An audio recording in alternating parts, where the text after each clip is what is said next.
자, 이번에는 다른 거에 앞서서 그 파일을 저장하는 방법에 대해서 미리 설명할게요. 그래야지 무슨 작업을 해도 파일을 저장하는 것에 익숙해질 수가 있겠죠? 일단 파일을 여는 것은 두 가지 방법이 있습니다. 만드는 건. 하나는 새롭게 만드는 게 있고 하나는 오픈이 있겠죠. 새롭게 만드는 걸 한번 볼까요? 자, 이름, 네임이 있고 여러분들 파일의 이름을 정하면 되겠죠. 다시 파일을 열거나 새로 만드는 건 파일 풀다운 메뉴에 있습니다. 새롭게 만드는 건 new, 그건 컨트롤 N이죠. 그래서 열었을 때 보면은 이름은 여러분들이 정할 수가 있을 거고 꼭 시간이 걸리더라도 1, 2초밖에 안 걸리니 꼭 이름을 적어 놓으라고 했죠. 그래야지 나중에 언타이틀 1이 아니라 여러분들 작업을 확인할 수가 있어요. 그리고 프리셋이 있는데 이건 사전 설정입니다. 여러 가지 사람들이 많이 쓰는 것들을 설정해 놨는데 여러분들이 많이 쓸 것이 이 필름 앤 비디오 영상 쪽에 뭐 자막을 만든다든지 할 때 아니면 인터내셔널 페이퍼에서 이 용지들 크기를 도큐멘트 사이즈를 정할 수가 있겠죠. 그 중에서 제일 여러분들이 많이 쓰는 것은 A4예요. 여러분들 A4는 가로는 몇 cm, 세로는 몇 cm인지 알고 있습니까? 모든 기준을 A4로 삼으세요. 이게 10cm, 20cm면 감이 잘 안 잡히는데 A4 용지는 가로 21cm, 세로 29.7, 거의 30cm라고 생각하면 대략적인 다른 용지도 가늠할 수가 있겠죠. 10cm라고 하면 A4 용지 세로의 반 정도. 그 기준점을 A4로 삼으면 여러 가지 다른 작업하기 편할 겁니다. 아무튼 이거 보면 A4 사이즈고 가로 세로 도큐ment 인쇄 사이즈가 있고 그 다음에 레졸루션 뭐예요? 픽셀 포인트 여러 번 얘기했죠. 그게 300입니다. 이 정도면 출력물로 사용할 수가 있겠죠. 아니면 내가 정말 가로 세로 사이즈가 필요하다 내가 정하는 게 그러면 커스텀 여러분들이 정해주면 됩니다. 자, new는 다음 주에 한 번 더 다시 설명을 하기로 하고 cancel 하고 파일을 열어볼게요. 파일 오픈 컨트롤 O 하면 자 코알라를 한번 열어보겠습니다. 여러분들은 여러분들 사진을 열면 되겠죠. 찍은 사진. 자, 코알라가 열렸어요.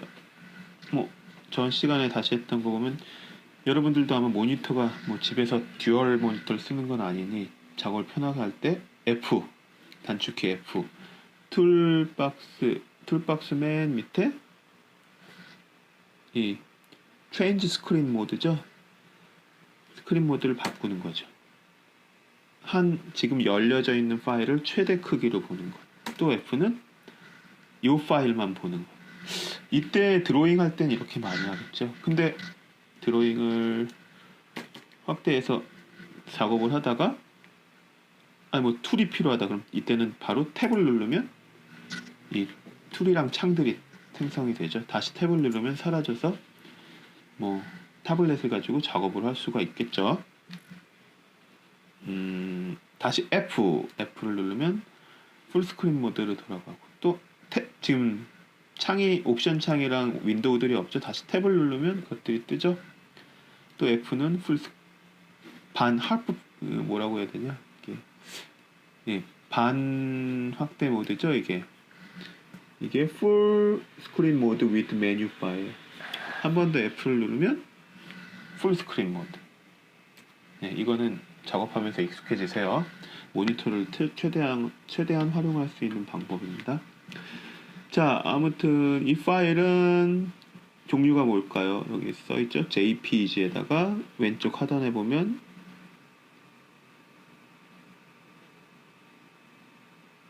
현재로서 2.5MB 바이트네요. 한번 볼까요?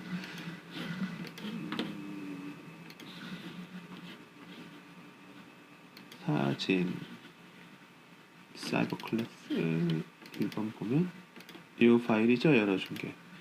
이 파일의 속성은 네, 1메가가 안 되네요. 764kb예요. 그렇죠? 그리고 파일의 확장자는 JPG 파일. JPG 파일. 비트맵 파일로 압축하는 항상 압축 형식의 파일이에요.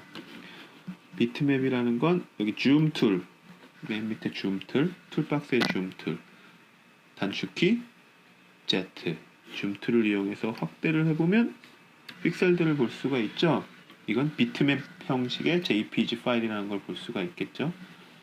가로 세로 인치는 레졸루션은 어떻게 될까요? 자, 그걸 확인하는 방법은 이미지 사이즈에 들어가면 확인을 할 수가 있습니다. 가로 세로 1024768 픽셀을 갖고 있고 이걸 출력하게 되면 가로 27cm, 세로 20cm, 그러니까 높이 20cm에 레졸루션이 96이에요. 이거는 좋은 레졸루션일까요? 낮은 레졸루션일까요? 이건 인터넷 게시용이에요. 혹은 동영상용. 보통 76에서 96. 그러니까 화질이 그렇게 좋진 않죠. 1인치에 96개의 픽셀들이 있는 거예요. 이 정도가 1인치가 되겠네요. 몇 이상? 300 이상. 300 이상이 출력용 좋은 화질의 이미지 파일이 되겠죠. 자, 아무튼 이 파일은 JPG 파일이에요. 이 JPG 파일은 항상 압축 손실 방식의 파일이에요. 또 JPG로 Save As에서 새롭게 만들면 뭐 화질을 조금씩 떨어뜨릴 수가 있어요. 뭐 요즘엔 발전이 돼서 화질을 유지할 수도 있지만 기본적으로는 항상 이미지들이 조금씩 변해요. 그래서 이걸 작업할 때는 어떻게 하는 것이 좋으냐? 예를 들어 볼게요. 이건 뭐 따라할 필요 없어요. 아직 배우지 않았으니까. 여기다 코알라라는 글을 쓰고 싶다. 그러면 레이어를 하나 만들고 브러쉬로 빨간 글씨로 코알라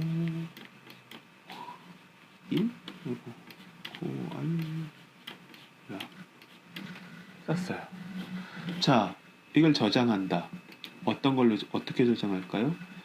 여기서 그냥 세이브하게 되면 지금 그냥 세이브하게 되면 이 파일을 덮어쓰게 돼요. 코알라는 이 사진은 없어지고 코알라라는 사진에 코알라라고 빨간색으로 써있는 파일이 되겠죠. 그냥 세이브하게 되면. 그러니까 항상 어떻게 해준다? 원본을 손실하지 않으려면 세이브 as를 하면 되겠죠. 그러면 원본은 그대로 두고 이 원본을 포함해서 하나의 파일을 만드는 거예요. 이 세이브와 세이브 as의 다른 점이에요. 세이브 as 하면 여기서 똑같은 위치에 여기 밑에 보면 포맷을 바꿔줄 수 있어요. 확장자를. 지금 PSD, 포토샵 파일이 되겠죠, 이건. 굳이 바꾸자면 JPG로도 바꿀 수 있겠죠. 근데 일단 기본적으로 어떤 포토샵에서 작업한 건 항상 PSD로 하나를 저장해 주세요. 꼭. 그리고 이름뿐만 아니라 가능하면 뭐 날짜나 넘버링을 해주면은 내가 어디까지 작업했는지 버전들을 확인할 수가 있겠죠. 001 PSD 저장을 해줬어요. 그쵸? 자, 닫아보겠습니다. 그리고 파일을 보면 코알라 001 PSD 파일이 있어요. 그쵸? 지금 얘는 726KB. 똑같은 크기의 얘는 PSD 파일 4.47MB예요. 거의 몇 배일까요, 이게? 거의 한 8배? 7, 4, 4, 7, 20, 6배 정도, 6배 정도 크기가 되네요. 자, 근데 이 파일은 뭐냐? 이 파일은 똑같은 크기에 똑같은 화질에 그냥 빨간색으로 코알라라고 쓴 것뿐인데 6배나 커졌어요. 그 이유는 PSD 파일은 일단 이 코알라라는 JPG 파일을 갖고 있고 그 안에 레이어가 있고 레이어 위에 코알라라는 글씨를 썼고 그 과정을 그 과정까지 기록하고 있어요. 그래서 용량이 커진 거죠. 그래서 예를 들면 여기서 다른 작업을 해준다, 여러분들이. 이건 따라하지 마세요. 이게 아니라 빨간색 글씨가 아니라 검은색 글씨로 바꾸고 싶다. 그래서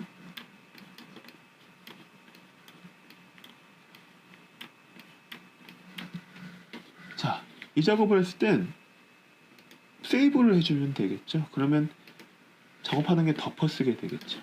이 파일이죠. 작업하는 과정에 계속 여기 담기는 거죠. 그럼 레이어 2장과 백그라운드까지 갖고 있는 파일이 되겠죠. 용량이 조금 더 커졌을까? 확인해 볼까요? 용량이 조금 더 커졌네요. 아까보다는. 자, 그럼 이렇게 뭐 잘한 작업은 아니지만 이 작업을 인터넷에 게시하고 싶다. 그럼 이 PSD를 4.5메가를 올리긴 좀 무리가 있겠죠? 이 작업은 그렇죠. 세이브 에즈를 이용해서 JPEG나 혹은 PNG도 요즘 각광 갖는 파일이에요. PNG는 알파를 포함할 수 있어요. 뭐 이건 나중에 다시 얘기할게요. 일단 JPEG로 포맷을 변경할 수 있겠죠. 지금 우리가 세이브 에즈를 해주는 거기 때문에 이 코알라 001 PSD 파일은 영향을 받지 않아요. 세이브 에즈에서 새롭게 만드는 거니까 PSD가 아니라 JPG 파일로 코알라 001 JPG를 저장을 해볼게요. 그러면 화질은 좋게 하고 OK를 하게 되면 자 볼까요? 코알라 001이 생성됐어요. 그쵸? 그리고 용량은 762, 755 되려 줄었죠? 아무튼 이 파일이 생성이 되는 거죠. 얘는 당연히 4.5메가 정도 되는 파일이 되겠죠. 이런 식으로 작업한 걸 이렇게 게시용으로 뽑아내는 형식이 될 거예요. 이 포토샵 파일만 잃어버리지 않는다면 원본들을 계속 갖고 있는 파일이 되겠죠. 그래서 용량도 이렇게 용량이 이렇게 큰 이유가 거기서 기인된 거죠. 자, 저장은 이런 식으로 해주면 됩니다. 코알라 그러니까 원본 있고 PSD를 놓고 계속 작업하는 것들을 뽑아내면 되겠죠. 원본이 없더라도 지금 이 상태로 다시 세이브 에즈에서 JPG를 뽑으면 원본이랑 똑같은 형식의 파일을 뽑아낼 수가 있겠죠. 코알라 여러분들이 작업하고 저장할 때 세이브와 세이브 에즈 차이를 확실히 해줘야 돼요. 잘못하면 작업하던 걸 덮어쓰면서 날아갈 수가 있습니다. 예. 그리고 시간이 좀 남았으니 다음 차시는 툴의 선택 툴에 대해서 하겠는데 여기서는 요 줌 툴과 핸드 툴만 잠깐 설명하고 끝내겠습니다. 줌 툴은 말 그대로 확대, 축소를 하는 툴이죠. 자, 이걸 많이 쓸까요? 물론 많이 쓰이긴 하지만 거의 쓰지 않아요. 옵션 창 보면 줌 툴, 줌 아웃 툴 이렇게 하면 축소가 되네요. 근데 이건 거의 쓰이지 않고 단축키로 많이 쓰일 겁니다. 컨트롤 더하기 빼기 키보드에서. 자, 해보세요. 더하기 빼기. 보통 기본적으로 이 작업 혹은 타블렛에 있는 단축키를 많이 쓰게 되지 여기서 툴을 일부러 선택하는 경우는 거의 없습니다. 비슷한 툴로 이 내비게이터 창이 있죠. 내비게이터 창에서 확대, 축소를 해줄 수가 있고 확대된 부분을 또 드래그해서 옮길 수도 있어요. 그렇죠? 내비게이터 툴. 자, 그런데 이 툴은 거의 선택할 일이 없다. 컨트롤 더하기 빼기 로 작업을 많이 할 거고, 자, 더하기 컨트롤 이 정도 확대되는데 이쪽 귀 쪽을 손보고 싶다. 그러면 그때 핸드 툴을 이용하면 되겠죠. 핸드 툴을 이용해서 드래그하면 되는데 이 핸드 툴도 거의 쓰이지 않아요. 내가 어떤 툴을 선택하고 있든 스페이스를 누르는 순간 이 커서가 핸드로 바뀌겠죠. 브러쉬 작업을 하다가도 핸들을 누르면 이렇게 옮길 수가 있습니다. 떼면 다시 브러쉬 툴로 바뀌겠죠. 그러니까 거의 선택할 경우가 거의 없습니다. 그리고 또 한 가지 마지막으로 해줄 건 뒤로 돌리기예요. 지금 이 점 3개를 찍은 걸 뒤로 돌리고 싶을 때 단축키는 컨트롤 Z. 컨트롤 Z, 또 한 번 컨트롤 Z를 누르면 다시 또 되돌리는 거예요. 이럴 땐 컨트롤 쉬프트 Z를 누르면 계속, 아니, 잠시만요. 뭐였지? 컨트롤 알트 Z죠. 여기 써 있습니다. 컨트롤 Z는 바로 작업 뒤로 돌리는 거고, 컨트롤 알트 Z는 계속 작업 과정에 뒤로 돌리는 거죠. 컨트롤 알트 Z를 누르면 그전 해서 작업의 히스토리를 바꿀 수 있어요.